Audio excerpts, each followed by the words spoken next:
देखो, अगर आपने एसआईआर का जो ये प्रोसेस है इसको सीरियसली नहीं लिया है तो आपका नाम वोटर लिस्ट से कट भी सकता है। और सबसे बड़ी प्रॉब्लम ये है कि लोग गलत इन्फॉर्मेशन के चक्कर में गलती कर रहे हैं। तो महाराष्ट्र में एसआईआर यानी स्पेशल इंटेंसिव रिवीजन का जो प्रोसेस है वो शुरू हो चुका है और इसको लेकर काफ़ी ज़्यादा कन्फ्यूजन फैल रहा है। क्या 31 मार्च लास्ट डेट थी मैपिंग के लिए? कहीं पर 2002 की लिस्ट, कहीं 2003 और कहीं पर 2004 की लिस्ट अवेलेबल है।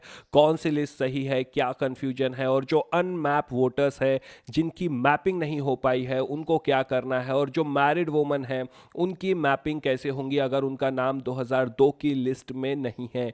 आज की वीडियो में हम ये सारे कंफ्यूजन स्टेप बाय स्टेप तरीके से क्लियर करेंगे। और सबसे पहले एक सिंपल बात आप समझ लो, जो भी अफवाहें और मिस इन्फॉर्मेशन चल रही है उनसे दूर रहना बहुत ज़्यादा ज़रूरी है।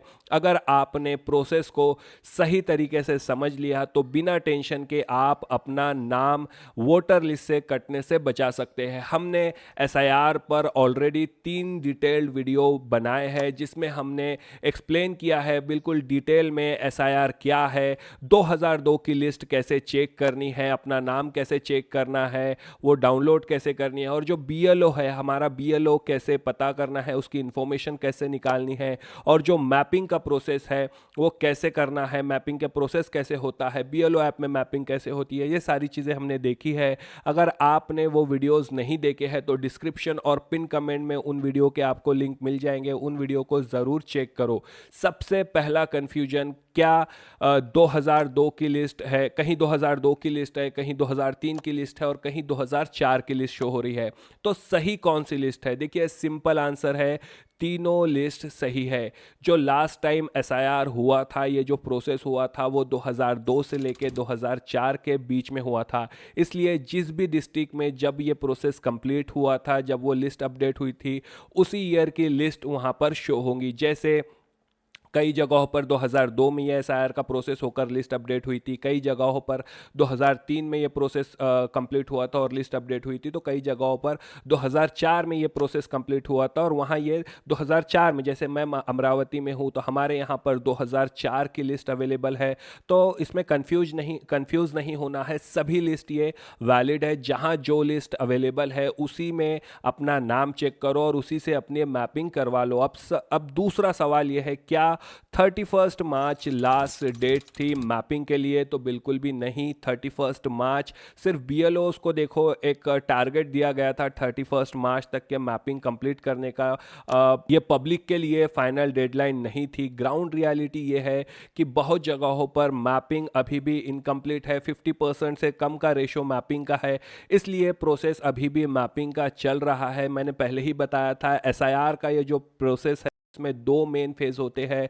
पहला प्री इनोमरेशन फेज, मैपिंग का फेज, जो एक हम बोल सकते हैं ये तैयारी वाला दौर है, तैयारी का फेज है। इसके बाद जो मेन प्रोसेस है, मेन फेज है जिसमें हमको इनोमरेशन फॉर्म भर कर देना है, वो सेकंड फेज है। वो उसकी जो डेडलाइन है, अभी तक के जो टाइमलाइन है वो इलेक्शन कमीशन ने अभी तक के रिलीज नहीं की है। और जब तक ऑफिशियल टाइमलाइन नहीं आती है, देखिए एक टाइमलाइन इलेक्शन कमीशन हर एसआईआर से, जब भी कोई स्टेट में एसआईआर होता है तो एक टाइमलाइन देता है, कब इनोमरेशन फॉर्म भरने हैं, कब सबमिट करने हैं, कब अपील करनी है, ये सारी टाइमलाइन उस पर होती है। और जब तक ऑफिशियल टाइमलाइन नहीं आती है, ये प्रोसेस जो है मैपिंग का ये भी कंटिन्यू रहने वाला है।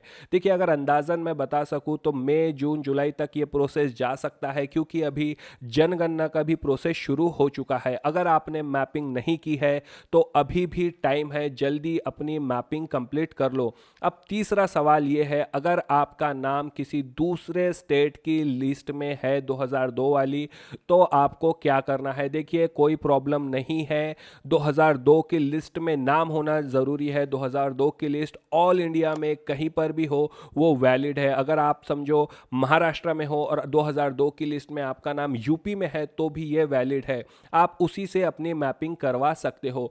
और अगर आपका नाम नहीं है लेकिन आपके पेरेंट्स या ग्रैंड पेरेंट्स का नाम किसी और स्टेट के लिस्ट में है, तो आप एज अ प्रोजेनी वोटर के तौर पर मैपिंग करवा सकते हो।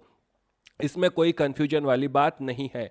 अब एक इम्पॉर्टेंट पॉइंट यहाँ पर ये है, जो मैरिड वुमन है वो अपनी मैपिंग कैसे करवाएंगे। देखिए, अगर उनका नाम 2002 की लिस्ट में नहीं है तो उनकी मैपिंग हस्बैंड के नाम पर नहीं होती है। बहुत लोग कमेंट में पूछ रहे थे, तो ये क्लियर रखो, हस्बैंड के नाम पर वाइफ की मैपिंग नहीं होगी। मैपिंग होती है पेरेंट्स, जो डायरेक्ट ब्लड रिलेटिव्स है, जैसे पेरेंट्स है, माँ और बाबा यानी मदर फादर, या फिर ग्रैंड पेरेंट्स के नाम पर, ठीक है। इसलिए उन्हें अपने जो मायके का डेटा है ग्रैंड पेरेंट्स का या फिर मदर फादर का वो मंगवाना होगा, वो अरेंज करना होगा, तब उनकी मैपिंग भी एज अ प्रोजेनी वोटर हो जाएंगी। अब सबसे इंपॉर्टेंट पॉइंट ये है, अगर आप अनमैप्ड हो, आपकी मैपिंग नहीं हुई है, यानी आपका नाम 2002 की लिस्ट में नहीं है और ना ही आपके पेरेंट्स या फिर ग्रैंड पेरेंट्स का नाम 2002 की लिस्ट में नहीं है, तो आपका वेरिफिकेशन, ध्यान रखिए, नॉर्मल नहीं होगा, आपका एक्स्ट्रा वेरिफिकेशन होगा। मैं एग्जैजरेट नहीं कर रहा हूँ, अभी मैं ज़्यादा इस पर वो आपको बढ़ा चढ़ा कर नहीं बोल रहा हूँ, लेकिन अलग अलग स्टेट में, जैसे हमने बिहार में देखा है, बंगाल में हम देख रहे हैं, यूपी में हमने देख रहे हैं, तो ये जो प्रोसेस है ये बिल्कुल आपके लिए वेरिफिकेशन थोड़ा सा एक्स्ट्रा होगा, लेकिन उससे ये क्लियर है कि आपका जो वेरिफिकेशन है वो थोड़ा स्ट्रिक्ट हो सकता है। तो आपको क्या करना है, अपने सारे डॉक्यूमेंट जो रेडी अभी अवेलेबल है, उनको सारे डॉक्यूमेंट्स को आप रेडी रखो। पेरेंट्स और ग्रैंड पेरेंट्स के जो भी डॉक्यूमेंट्स है वो भी आप रेडी रखो।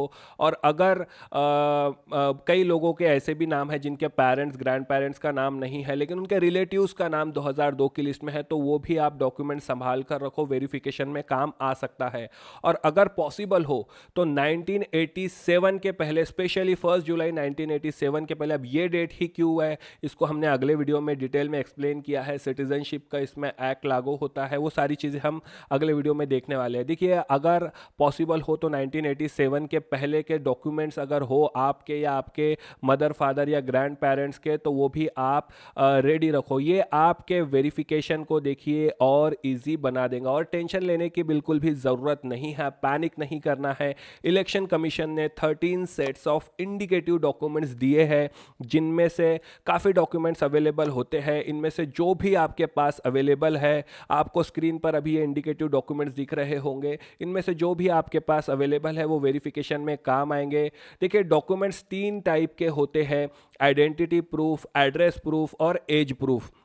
देखो, ये एक प्रोसेस है आप, और इसमें आपको बिल्कुल एक्टिव रहना है। अगर आपने सही इंफॉर्मेशन के साथ इसको फॉलो किया है तो आपको किसी भी टेंशन लेने की ज़रूरत नहीं पड़ेगी। देखिए, ये जो डॉक्यूमेंट्स वाला कंसेप्ट है, इसको हमने डिटेल में कौन से डॉक्यूमेंट्स है जो एक्सेप्ट होंगे, जैसे राशन कार्ड, आधार कार्ड भी सुप्रीम कोर्ट ने एक्सेप्ट करने को कहा है। ये सारी चीज़ें हम देखेंगे अगले वीडियो में, तो वो भी वीडियो आप ज़रूर देखना।